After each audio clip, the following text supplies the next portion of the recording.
Thank you everyone for joining us this evening to celebrate this year's Stella Prize authors. We are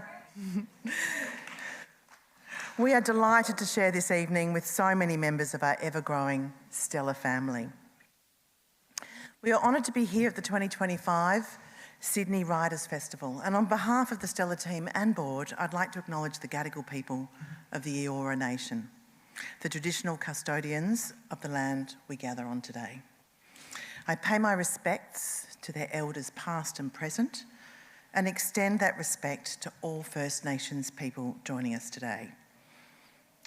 I recognise the First Nations peoples as the first artists, storytellers and creators of this nation.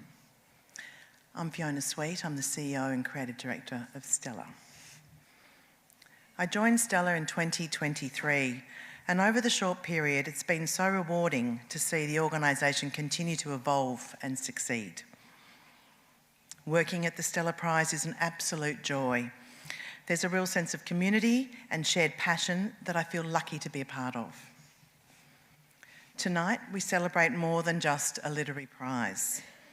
We celebrate a movement. Stella is a powerful force for gender equity and cultural change in Australian literature.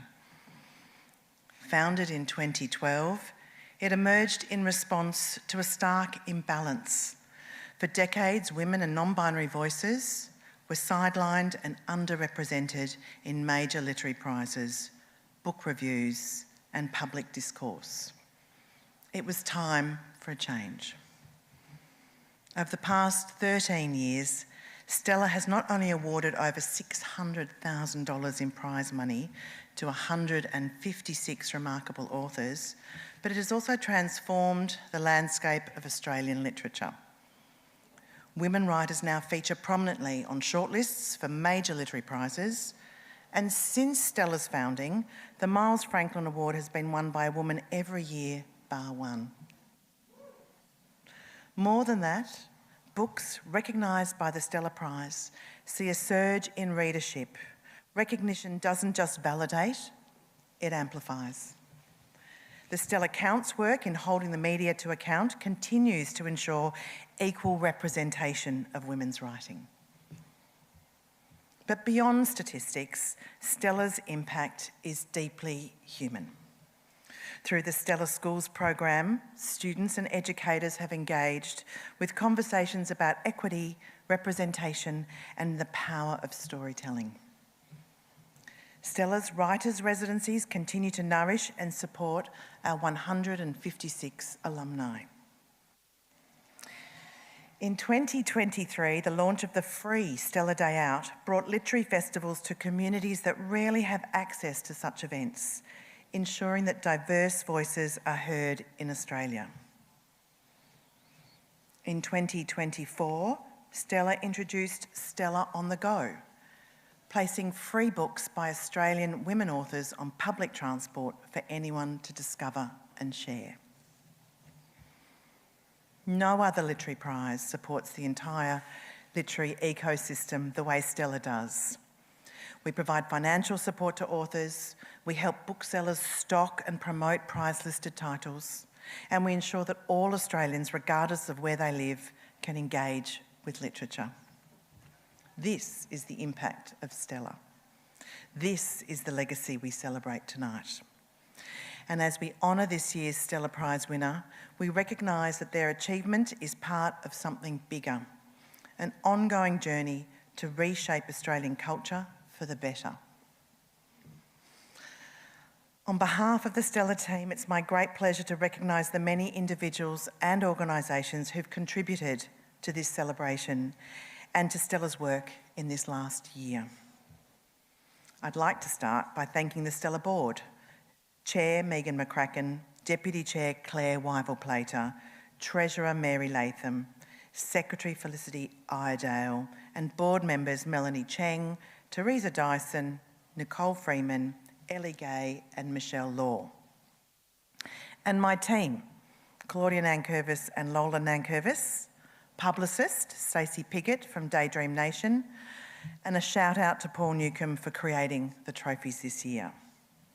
Working with people who are so passionate about the values of Stella is endlessly inspiring and energising. Thank you so much to the Sydney Writers' Festival and Anne Mossop for hosting our 2025 Stella Prize event. How lucky are we to be part of such a rich and vibrant festival? And it's a very fitting setting for this announcement. I'd also like to extend a special thank you to our brand new principal partner, Quest Apartments and Hotels.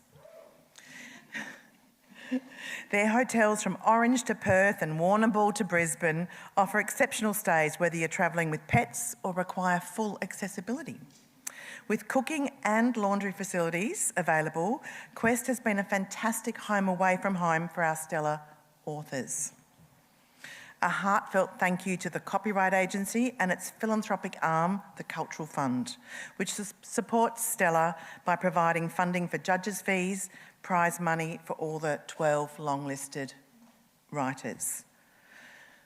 We're also grateful to Mecca, who have supported us for the past 3 years. As Australia's leading cosmetics retailer, Mecca is committed to driving meaningful progress towards gender equality, a mission that aligns wholeheartedly with Stella's values. Finally, I'd like to thank our long-standing and generous foundation partners, including the McLean Foundation and the Koshland Innovation Fund, and the many individual donors who allow us to continue our vital work of elevating Australian women's writing. To everyone who has endowed the prize, our ambassadors, and everyone who has been part of one of our programs, volunteered your time, shared your expertise, made a donation, or spread the word about our work, I thank you, we all thank you, from the bottom of our hearts. We can't exist without you. The books on this year's Stella Longlist reveal buried histories, generational resilience, political resistance, and the deeply personal experiences of migration, loss, love, and belonging. They challenge the silences we've inherited and illuminate the stories we haven't yet learned how to tell.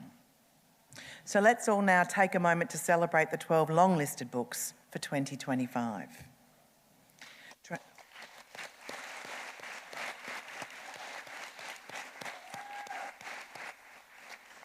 Getting all teary. Translations by Jumaana Abdu. Nag Mountain by Manisha Anjali. The Burrow by Melanie Cheng. Black Convicts by Santilla Chingaipe. Theory and Practice by Michelle de Kretser. A Language of Limbs by Dylan Hardcastle. Rapture by Emily Maguire. Black Witness by Amy McGuire. Cactus Pear for My Beloved by Sama Sabawi.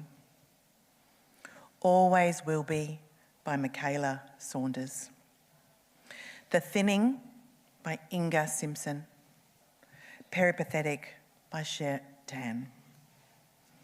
You all made my book pile grow, my nights shrink, and tripled my desire to bring new writing and readers together. I thank you.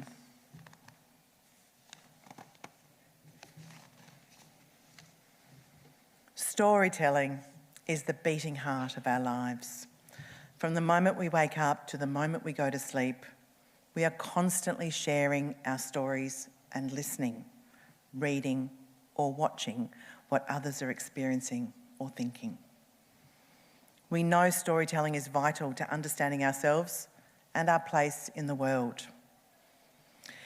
As last year's winner of the Stella Prize, Alexis Wright, said, we need to think independently, tell our own stories, and imagine our own futures. It is as simple and as complex as that. This year, our judges read over 180 books. I'm sure that plenty of coffee was consumed in the process. They had the mammoth task of selecting 12, then 6, and then one book that would be at the forefront of heated discussions, social media, library queries for months and for years to come. What a task. And I want to thank our judges. Yasmin Abdul-Magid, an engineer turned writer and advocate who brought fearless curiosity and a global perspective to the judging table. Dr. Deborah Dank, with a storyteller's grace and a scholar's insight, honouring country through every word that she writes. Leah Jing McIntosh, a visionary editor and cultural leader, always advocating for new voices. Morton, journalist and author, revealing the human stories behind some of Australia's most pressing social issues. And to Astrid Edwards in particular, a fierce advocate for writers and readers, Astrid brings a critical eye and a deep love of literature to her role as chair. Thank you all. Your reading process and selection criteria are what makes this night possible and what makes Stella so unique. To all the 2025 Stella Prize listed authors, congratulations on this phenomenal achievement. Your books have touched lives, certainly mine, and will touch many more. I would now like to invite the judges to discuss the 6 shortlisted books. Leah, Rick and Astrid, please come to the stage.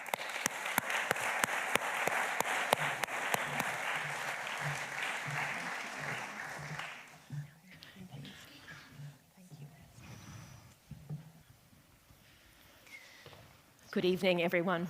It is a pleasure to be with you.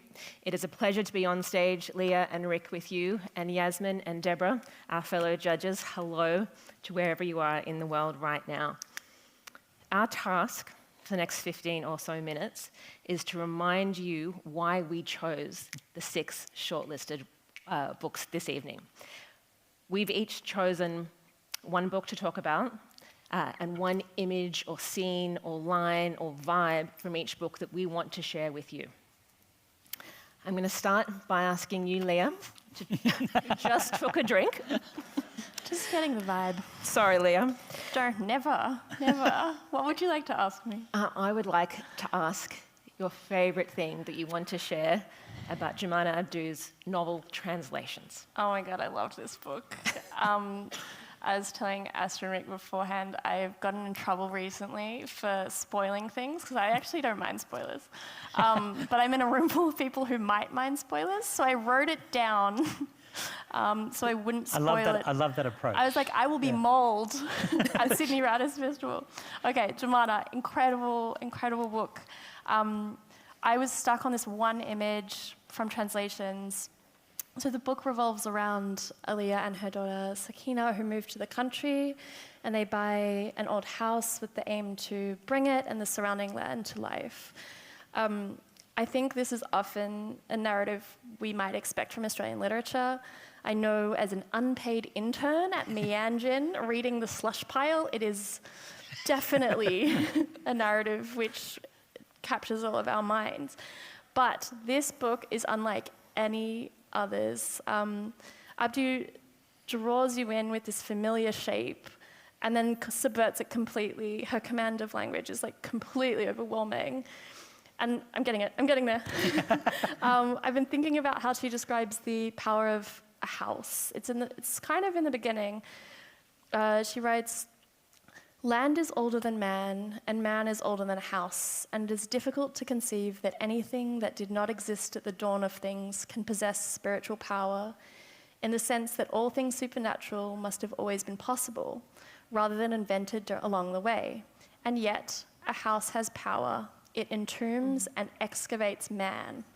And this last line, this capacity of a house to both hide and to reveal, I feel this contradiction pulls at so much of what the book and what Jumaana is trying to do, where like her characters are allowed and encouraged to contain multitudes.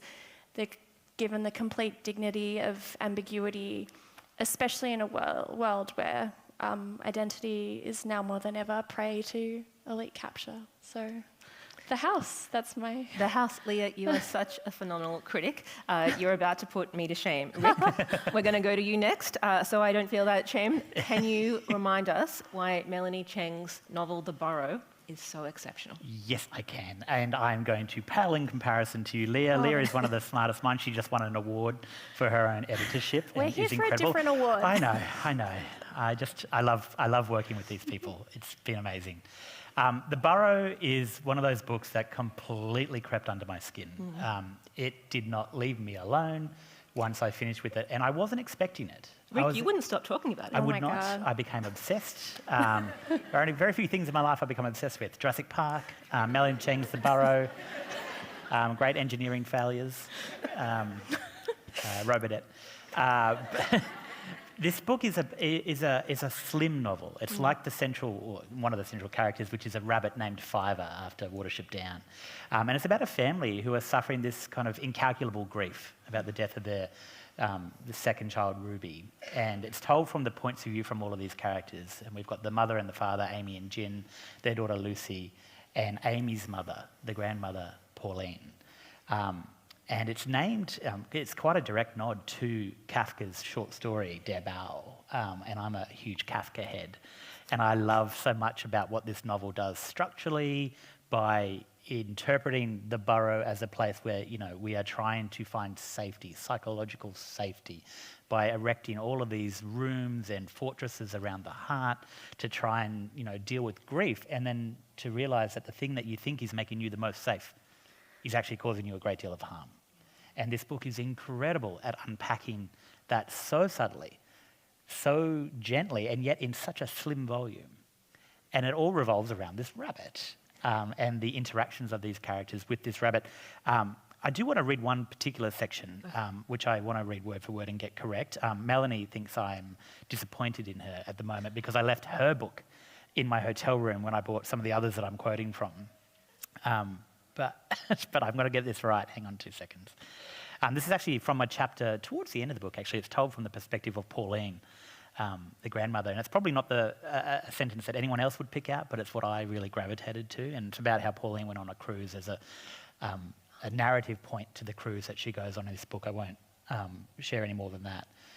But she didn't think she would be the kind of person who would take a cruise. And she says... And she told Amy how, rather than feeling grateful for having shared a couple of meaningful exchanges with these relative strangers, she had instead felt incredibly sad, terribly sad. Sad that she had wasted so much of her life wearing strained smiles around people she really didn't like very much, people who, if she was honest, disgusted her. And she told Amy, that's her daughter, in that instant she had missed them, Amy, Jing, Lucy and Ruby, with an ache as profound and agonising as labour pains, only without the promise of any relief or respite or a child. There is such texture to all of the characters in this book, and you come away with it at various points, feeling, oh my God, how could these people think this about their loved one? And then you take your sides change throughout, and eventually you realise that you're relating to all of them as human beings. It's a phenomenal work. It is. Melanie lives in Victoria in Melbourne, and I do too. And the Burrow just ever so slightly touches on the experience of lockdowns and COVID in Melbourne. And I have never seen that time, particularly that time for Melbourne, expressed so deftly. It's not a pandemic novel. It is just another layer writing into the experience of Australian life. It's another Burrow. It's another Burrow. I'm now going to switch us to non-fiction a little bit, and I would like to talk to you about Cactus Pear for My Beloved by Samar Sabawi. This is a family memoir, and if you love memoir, this is the book for you. But if you also love reading fiction, this is also a book for you because Samar writes so beautifully with so much craft. It feels like you are reading fiction, but instead this is the story of Samar's family, particularly her father, who described his life to Samar, but her parents, her grandparents, and her great-grandparents in Gaza throughout the 20th century. The writing, you can taste the cactus pear. You can smell the air of Gaza. And this world doesn't exist anymore, but Samar has captured this in the 20th century, and she shares it with us in Cactus Pear for My Beloved. My favorite scene in this family memoir It's the very first one. It's actually part of the reel that you might have seen at the beginning, the performances. And Samar is talking to her dad, and he is in just a little casual cafe in like a mall in Queensland, I think. And we've all been in that cafe. And she's talking to her dad about his life. And everybody in the cafe knows her dad. And he is an exile from Gaza, but he has also become part of the fabric of community in Australia. And he gives Samar permission to tell his story. And it is the most captivating beginning of a memoir. We're on a time limit, and I feel really bad pushing us all along. But Leah, I'm going to come. Oh, look, I'm coming. I've caught her again off guard. No, I was just thinking one of my friends has really precocious children, and they saw that book on his desk, and they have been running around the house singing Cactus Pear for My Beloved. And it happens to me now. I'll theory and practice. Theory and practice, yes. So there's this line at the very beginning of the book. We meet a character who is remembering how he was sent to the country to live with his grandparents at the age of 6. And the line which struck me at first was, "Days were yellow in the middle." And then a few lines later, all at once he understood horizon. It was there, an astonishment. So it's, a 6-year-old finally kind of coming to terms with horizon. And Kretser is very well known for her fiction, and these lines, in how carefully simple they are, were a delight. But even so, a few pages later, just before something very bad may or may not occur, 2 characters shout, "No." And then you turn the page, and you realize that there's also a 3rd character here saying no. But the character might also be the author. And it's here we begin to understand, to feel out a different horizon for Kretser, where she's now heading and where she'll take us. And it is, as she writes, an astonishment. And I think in different hands, this crack in the book, this movement from fiction to something else, it just feels so singular, because she doesn't alienate her reader. She doesn't make us feel silly for falling into the fiction, which I think these attempts can often do. But rather, she brings us in, and she shares as she struggles with the texture of the book to come. And I think this just serves the politics of the book in such an elegant and thoughtful way, this very elegant crack. Yeah. It is such a beautiful novel. It's beautiful. Rick, you're looking at me. I am. You're desperately flicking through Black Witness by Amy Maguire. Please tell us about this extraordinary collection of essays. I was that annoying kid in class who's like, I'm ready to go next. My turn to read. I think we all were that annoying kid in class. And that is how you become a prize I was judge. cool. I was not. Did you hear that? She said I was cool. It's a lie. Amy Maguire is a phenomenal voice. And I say that as a journalist whose journalism in the past would have come under fierce criticism of the type that we see in this amazing burn book, Black Witness, the power of Indigenous media. Now, Amy Maguire has a long, long history in journalism where she's worked both for mainstream outlets like the ABC, like SBS through NITV, but also increasingly over time, realising where her voice lies and how those mainstream outlets can be so suffocating to any voice on the margin. And it's something I can only very, very slimly relate to as someone who grew up in a working class background, whereas Amy knows what it's like to work for a mainstream outlet like the ABC and self-censor yourself. And to realise that, in her words, she's writing for a white audience and not for her community, which is not what black media is about. And so this is partly a journey of Amy realising where that power is. It is also partly a deeply gossipy read. Oh, it's so gossipy. About some of the leading lights of Australian journalism and filling in some of the gaps that I should have known were there in our history that I didn't. For example, the coverage of Palm Island and the death of Murungi. And the intervention, of course, in the Northern Territory. There are incredible essays in here about black love, about black justice. There's a great section where I think she jumps from the work of Dr. Chelsea Watergo about how hope is something that is offered as a consolation by white people. When really the one thing that will, I think this is in a chapter about Burrow actually, about the families asking for justice all these decades later, when they've got no hope left, but what they do have is love. They have love, and that's what keeps them turning up to protest. That's what, sorry, I'm rambling, but it's really good. And I do want to just quickly read. Go for it, Rick. I'm sorry. And I say this as someone who, journalists get their back up when our industry is criticised. I think most people get their back up when their industry is criticised. And you need to be able to read this thing with an open heart and say, do you know what? So much is wrong about how we practice journalism in terms of what we think power is, what we think bias is, and objectivity. But there's a great scene where she's interviewing, or she's set up an interview with Mal Brough, the former Minister for Indigenous Affairs, Mr. Army Man himself, who, led the intervention and sent the army and the military into the Northern Territory under false pretenses. And so she sets up this interview on behalf of the journalist John Pilger for the documentary Utopia. And, Amy doesn't she doesn't give Mal Brough any more information than he needs. She says, will you do this interview about the intervention? He says yes. He doesn't ask who it's for or what it's about, so they go to his house. They set everything up. And there's this incredible moment where John Pilger walks in and Mal Brough doesn't quite realise, but Pauline, in brackets, not Hanson, a friend of his who is their former advisor, realises and the room becomes tense. Anyway, at the end of it, she writes, sorry, I'm monopolising the time. There was a reason that Brough had seemed so unbothered before the Pilger interview, a reason he excitedly climbed that staircase, in his own house, by the way, to take pictures, and a reason he became so enraged at any form of serious questioning and turned his big man persona towards me. In the lead up to the NT intervention, he never came close to being properly interrogated. Does this sound like anyone in recent memory?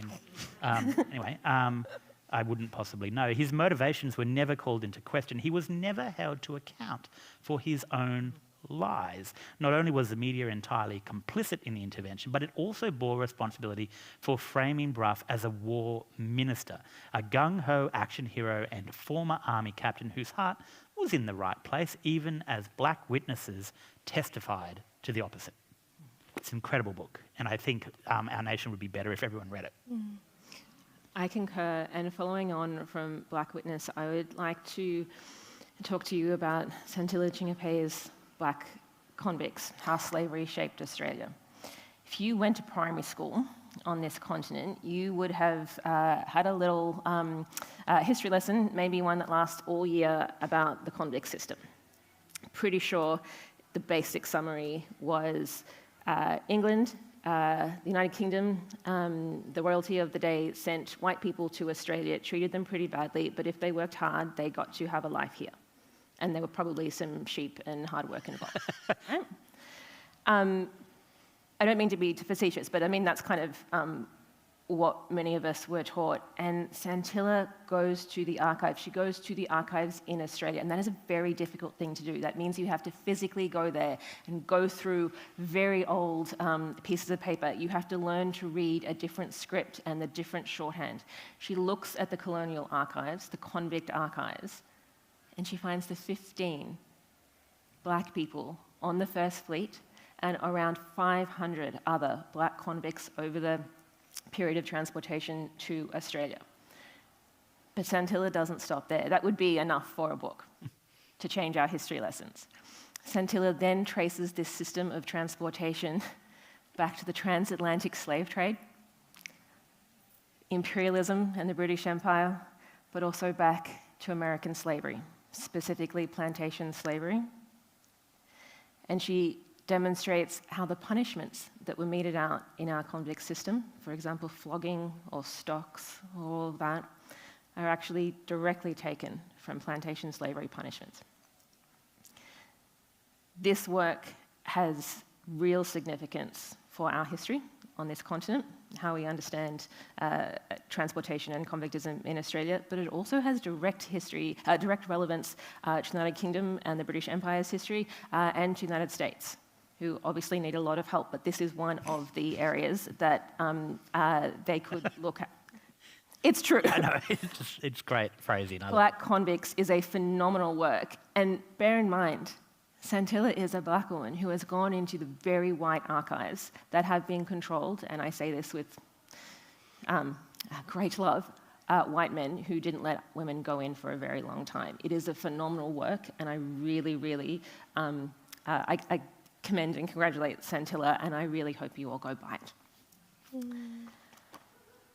Thank you. Yes.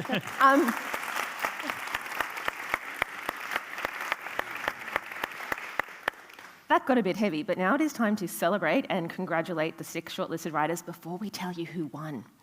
So I'm going to stand up now, and I'm going to ask the writers, the shortlisted writers, to come up, and we're doing this in alphabetical order. And I know some writers are not here tonight, and so their publishers and or editors are going to come up for them. Everybody gets a trophy, and then we get to announce the winner. So, congratulations, Jumaana Abdu, for translations. Woo! Thank you, Jumaana. Thank you so much. Thank you. Rick has your trophy. Congratulations, it's so good. Thank you. I'm going to go through this pretty quickly, everyone. Okay. Congratulations, Melanie Cheng for the Burrow.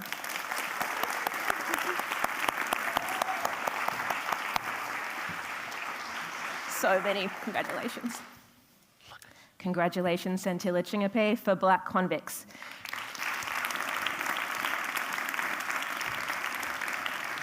Santilla is not here tonight, but her editor, Lizzie Laveau, is collecting the award instead. Congratulations, Michelle de Kretser for Theory and Practice. Michael Hayward, Michelle's publisher, will collect the award tonight. Congratulations. Congratulations, Amy Maguire for Black Witness. The wonderful Aviva Tuffield will collect Amy's award. And Samar Sabawi, congratulations for Cactus Pear for My Beloved.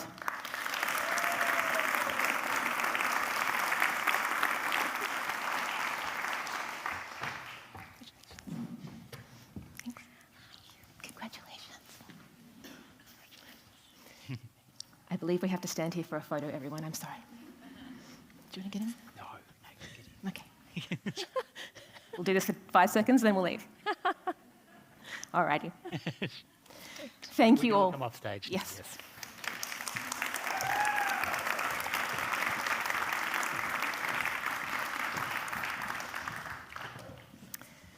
And now for the privilege of the night.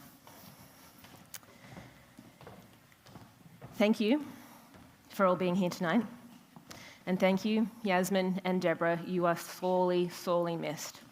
Leah and Rick, you are beautiful, beautiful souls. Literary judging is subjective. What brings joy to one reader may very well raise the hackles of another. Now, the criteria for the Stella Prize are simple. Judges are asked to find the book we deem to be the most original, excellent, and engaging published in a given calendar year. But of course, it is not that simple. Uniquely, among major literary prizes, fiction and non-fiction, poetry and graphic works are all welcome in the Stella Prize, and over 12 months reread more than 180 of them. But I really want you to know that literary judging is not just reading a lot of books and picking your favorite. Writers are among our best thinkers. And they grapple with the hardest questions that we have. Reading so many books published in one calendar year means one confronts the zeitgeist. Love, hate, bigotry, war, pain, and joy. We, Yasmin, Deborah, Leah, Rick, and I, chose the shortlisted writers that you just saw for this National Prize because their works speak to who we were, who we are today, and who we might become. And each of these works speaks to the others. I really recommend you read all 6. And each of the shortlisted works confronts the world we find ourselves in its own way. Thank you, Amy. Black Witness is now written into the record. It is a challenge to mainstream media, and it will change mainstream media. Thank you, Jumaana. In translations, you have peopled Australian literature with new characters, new stories, and new loves. Thank you, Melanie. You took us to places we don't often go in the Burrow, and we are all the richer and the more forgiving for it. Thank you, Michelle. Your literary experiment with form in theory and practice paves new ground for fiction in all forms. Thank you, Samar. In Cactus Pear for My Beloved, you share your father's and your family's life in Gaza in the 20th century. That world no longer exists, but it matters, and it matters today.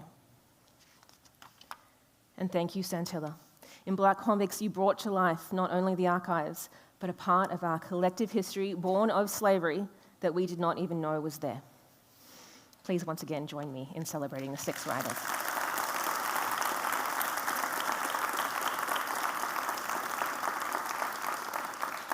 And now to the business of the night, announcing the most original, excellent, and engaging work published in Australia in the calendar year of 2024 and eligible for this year's Stella Prize. The winner of this year's Stella Prize is Michelle de Kretser for Theory and Practice.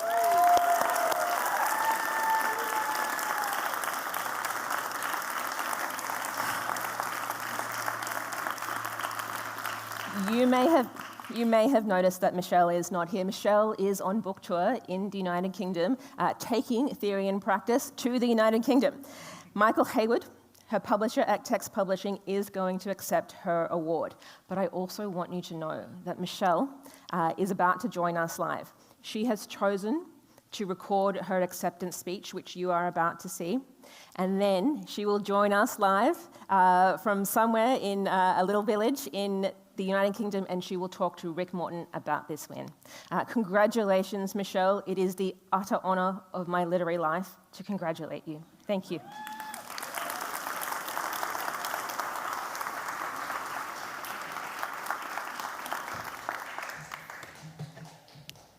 We can pretend this is Michelle. Here we go. Thank you, and congratulations. You too. Thank you.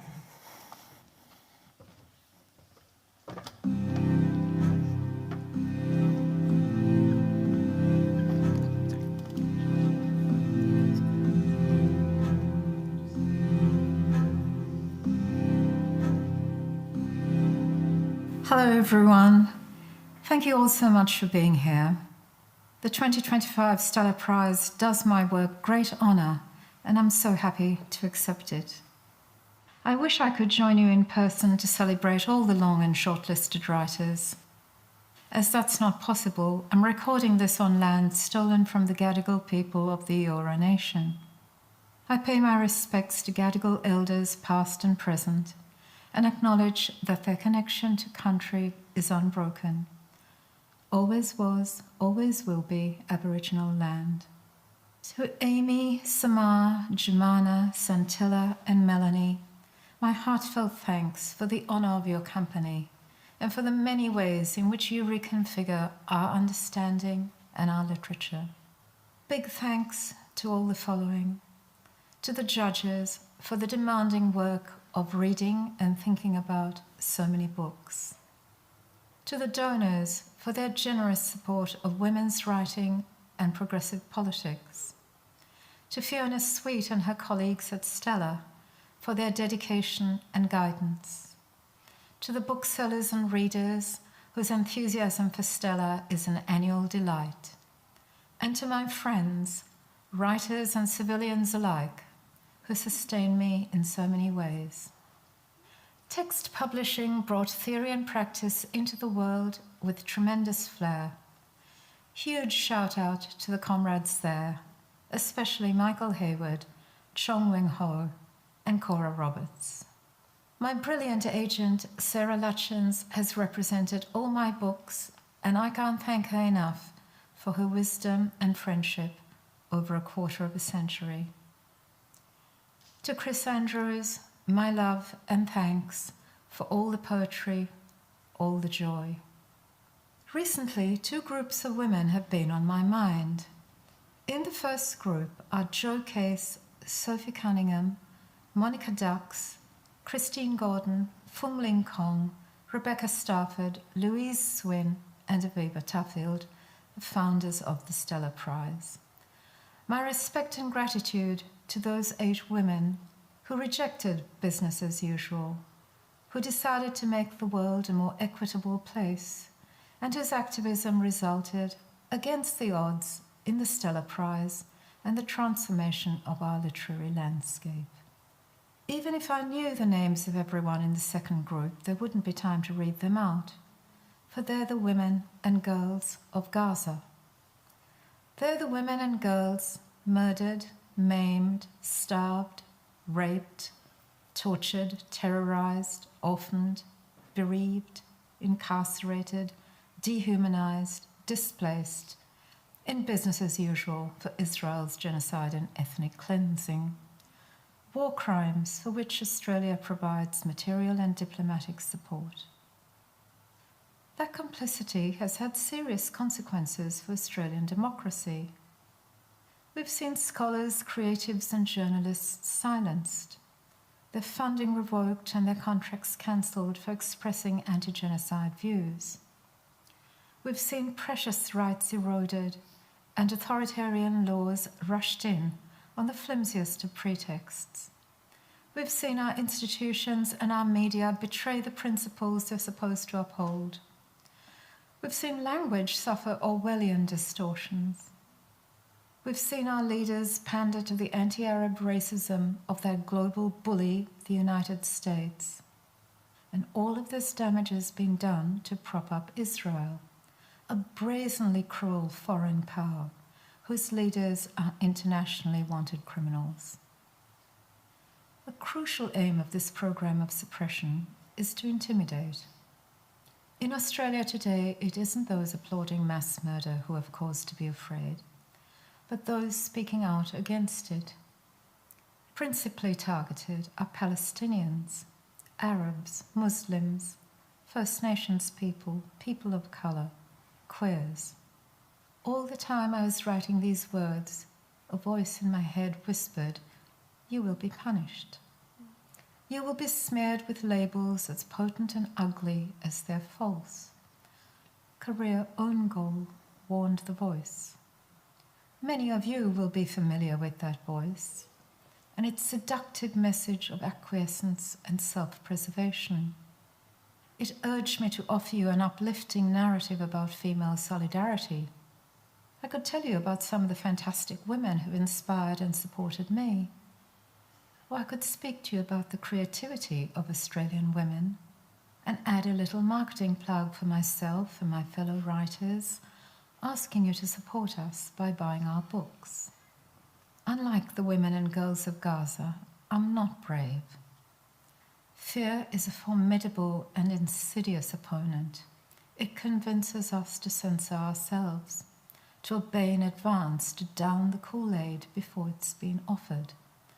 I'm still afraid, but I've just accepted a prize that is not about obedience. It's not about feel-good narratives. It's not about marketing.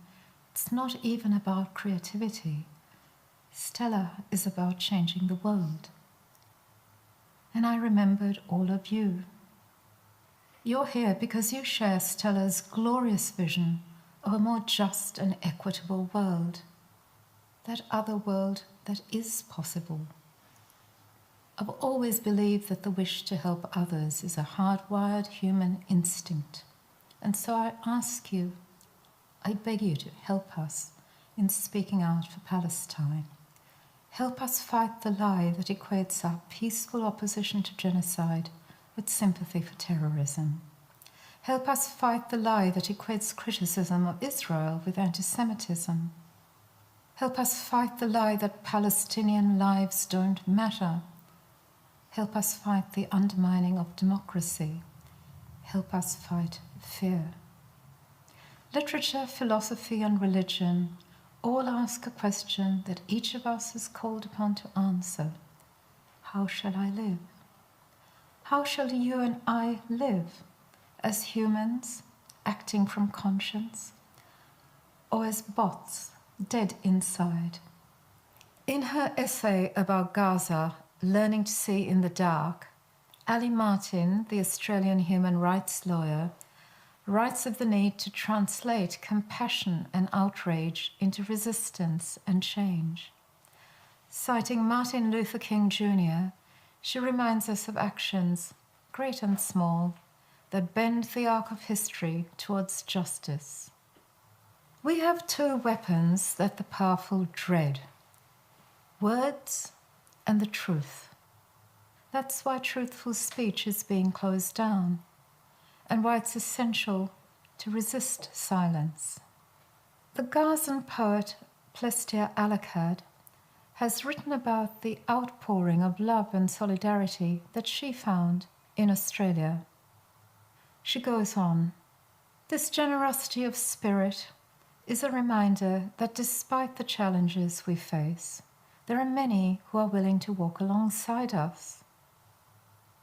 I draw courage from her words and from the mighty rejection of business as usual embodied in the Stella Prize. And I dare to hope that against the odds, working together, speaking out together, in Australia we may yet bend the arc of history towards justice. Thank you for listening. Have a great evening. Always was, always will be, and free Palestine.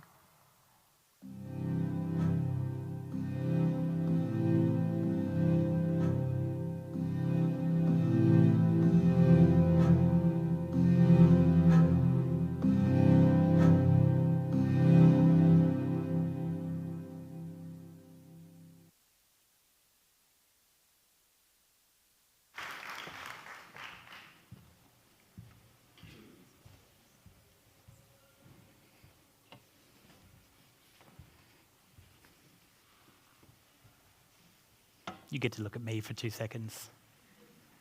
They're going to be bringing Michelle up on the screen so I can have a chat with her. Michelle de Kretser, can you hear me? I can. It's Rick Morton.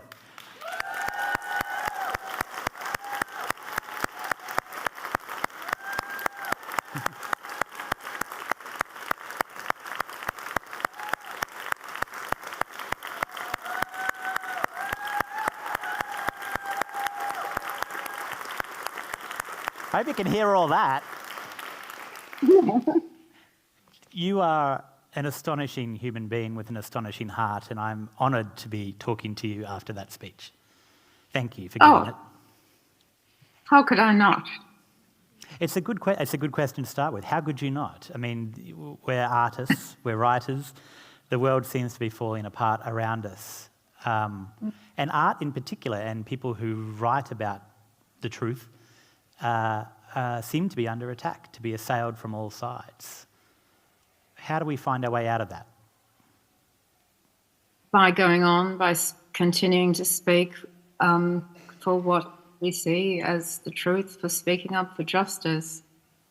You know, in Australia, we live on stolen land, and we're watching colonial genocide happening on our phones. How could we not speak about that?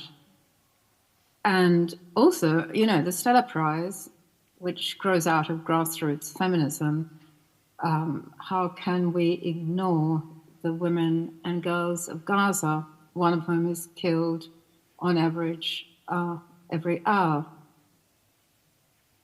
Western feminism has often failed the women of the global South, and I don't think that is compatible with Stella's values. And so that's why it seemed to me I absolutely wanted to talk about this in this enormous moment of privilege of having a platform to accept this prize. Thank you. And I noticed there's been some chat recently among other well-known artists in Australia that art isn't political and somehow, and yet there's this amazing line in your own book, Theory and Practice, about watching scenes from the life of a woman in a movie when you're quite young in Melbourne and thinking, I didn't realise this could be art. It's just the life and goings-on of a woman in her bedroom. everything is art when you have the Michelle de Kretser eye, isn't it? I don't know about that. But I think art is always political. Might not be party political, but it is political. Because art always involves a perspective, and that has to be distinctive, it has to be individual, therefore it is going to be political. I don't know how that can be argued against, really. The approach you've taken in theory and practice is so radical and inventive and profound. I would go so far as to say it is a flawless novel. And I really mean that. I know you will never admit that. No self-respecting writer would. I think it's flawless. Hopefully you're still there and they didn't cut you out because I was nice.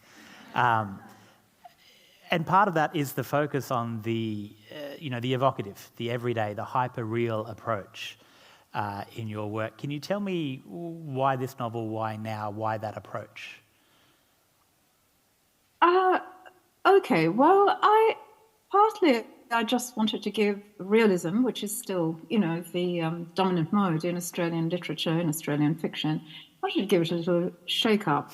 So, like the narrator in my novel, I set out to write this novel that doesn't read like a novel, which is what I'm calling the hyper-realist novel. So in order to do that, I borrowed various techniques from nonfiction writing and mimicked various nonfiction forms. So I used the first person for most of the novel, which is a form we associate with memoir. I used a very fragmented form for the narration, which is quite similar to diary entries, and the novel refers to various diaries as well, the diaries of various famous people. I made up letters, another non-fiction form, and introduced them into the narrative. I have little mini essays, another non-fiction form in the narrative. And so all these things together give the reader the impression, I think, that what they are reading is non-fiction, but it's really 80% of it is, 90% of it is fiction. But it's fiction that doesn't read like fiction. And that was important to me as a way of questioning what realism is and what it does. And as a way also, I would say, to keep myself interested, to try and push the novel form a little bit further along, and to write something that was not like anything I had read before. And you've hit it out of the park, Michelle. It's really quite annoying, actually, for you to invent this lovely approach and do it so well that you win the Stella Prize. But congratulations. What does it mean? I mean, I know you're a two-time winner of the Miles Franklin, first-time winner of the Stella. Prizes like this in the literary landscape for new and established writers, what do they mean? Because, it's very easy to sit on a stage and give each other pats on the back, but what does it mean in practice for Michelle de Kretser? I'm a Marxist feminist from way back, and so I always think of economics. Prizes support writers. That's after we support the Australian Taxation Office by giving of our prize money. That's okay. I think prizes, the Stella in particular, the thing I really like about the Stella is that, of course, this is a wonderful night of celebration of the and shortlisted books and the winning book. But Stella doesn't put all of its resources into just the prize. As I think Fiona was saying at the beginning of this evening, Stella is about a community, and I like the way that the prize looks at and puts resources into things like the Stella count, which really help advance the writing of all Australian women, or things like the Stella Day Out festivals, the Stella Schools program. It's really about advancing women's writing, not just about, a winning book. So I really like that, and I think it keeps that conversation going all year round.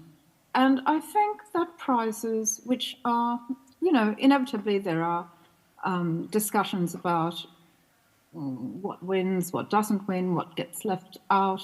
I think what is good about prizes is that, Australia is not really great at celebrating the arts in general. And prizes, keep that conversation running, keep that conversation turning. They put literature at the forefront of discussion for a while, at least. And I think that's a good thing. We have amazing writers in Australia, really amazing. And, we should just be aware of Australian writers in the way that we're aware of Australian sports people, for instance. That would be a lovely day. Yeah. And I'm here for both. I'm not one of those people who's against sports ball or, what they call it, to make fun of it. Tell me about the cover of this book, Michelle, because it's very cheeky. You probably can't see it from here, but you know your book cover very well. It's a photo of you on the front page. And on the back, the cover image says found photo, which, given the nature of the text, being 80% fiction, 90% fiction, that's very cheeky. I love it. Right. Well, the cover came about because Cheng, who's the brilliant multi-award-winning designer at Text, asked me if I could send him any photos of 80s parties, which, I actually couldn't, because as I had to remind him, we weren't all walking around with cameras in our pockets in the 1980s. He said, well, just send me some photos. I'm after a vibe.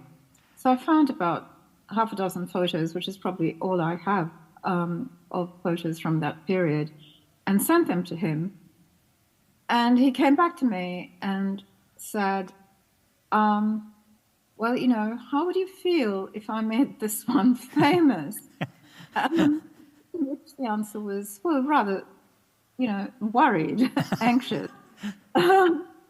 And he said, because I said, well, people will take it for memoir. And he said, no, don't worry, we'll take care of that. And while he was, designing the cover, taking care of that, I was telling my partner about this, and said, I'm worried about it being mistaken for nonfiction, for memoir. To which he answered, wisely, he said, well, you're a woman and you've written a novel that is largely in the first person, so you could put a picture of absolutely anything on the cover. It could be a polar bear, it could be a landscape, and people will still take it for memoir. So, it won't make any difference in the end.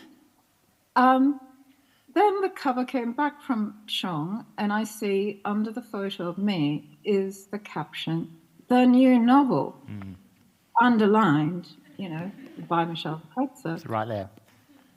And so this is taking care of it. And I thought, it's actually very clever. It's a very clever reading of the novel, because what it reminded me of was that famous Magritte painting, the photorealist painting of a pipe captioned, "This is not a pipe." And what Cheng is saying there, with this combination of, the photo of the author and the new novel, is that reality and the representation of reality are really not the same thing, which is exactly, Marguerite's point as well. And in fact, a character in the novel right at the end says, it's a mistake to take realism for reality. So I think Cheng was channeling all of that. Although when I ask him, I say, was this in your mind? He will neither confirm nor deny it. But that's my reading of it anyway. I think that's beautiful, and Marguerite is one of my favourite painters for that exact reason. And I think that work and that approach you've taken segues with some of the commentary from your shortlisted prize colleagues like Amy Maguire about how to interpret what we say as a position on truth, for example, or the biases that we might have. A lot of this novel is also, well, not a lot, but part of it is a conversation with Virginia Woolf. And I wanted to ask about your own personal relationship with Virginia Woolf and how it might have fared through the writing of this book and your own study over the years. Well, I never studied Woolf, unlike the narrator in my novel, but I, have come to her as a reader and subsequently as a writer.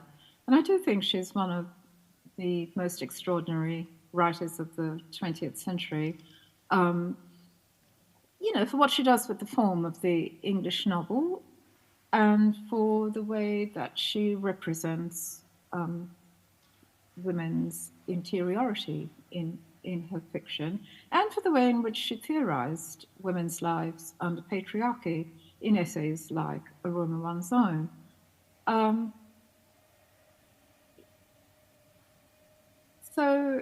So I have great admiration for her. Like the narrator in the novel, I was shocked to come across this little passage in her diary where she is extremely dismissive, extremely rude, racist really, about a Sri Lankan activist who is visiting her and her husband in 1917 in order to protest against the British handling of a massacre that's taken place in what was then Ceylon. And I mean, I read that, must be 30 years ago. And I can't say that it's been at the forefront of my mind, but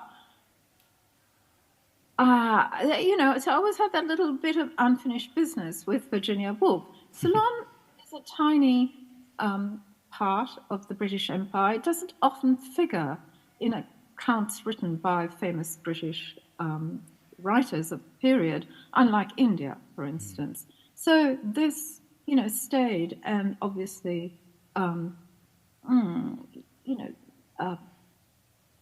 nagged at me in some way.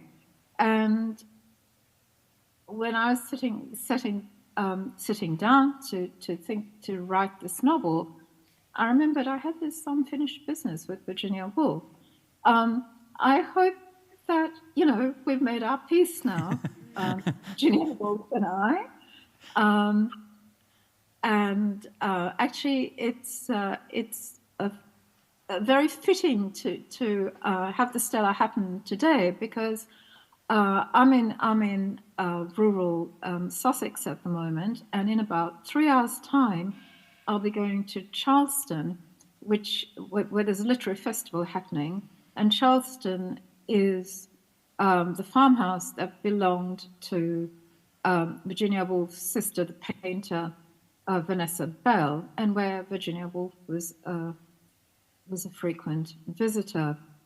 So I'm imagining that there will be some wolf people there. It's a full moon. It's a full moon. So yes, it will be interesting to meet with some of the wolf pack. I I love this journey for you, Michelle. I have to let you go and do your wolf business today, but as a friend of mine said to me recently, you are one of the greatest living writers in Australia right now. We are lucky to have you, and even better that we're currently lending you to the United Kingdom in a kind of reverse colonialism, I think. Thank you so much, Michelle, and congratulations on this flawless novel. Oh, thank you so much, and thank you to everyone there. And a big shout out to my fellow shortlisted writers. Thank you, thank you. Thank you. Cheers, Michelle.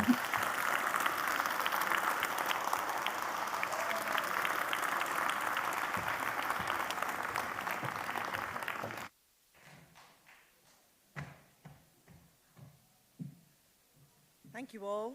Thank you all for joining us. That was a fantastic interview. Thank you, Rick. Thank you, everyone involved. Thank you, the shortlisters, the longlisters, our audiences.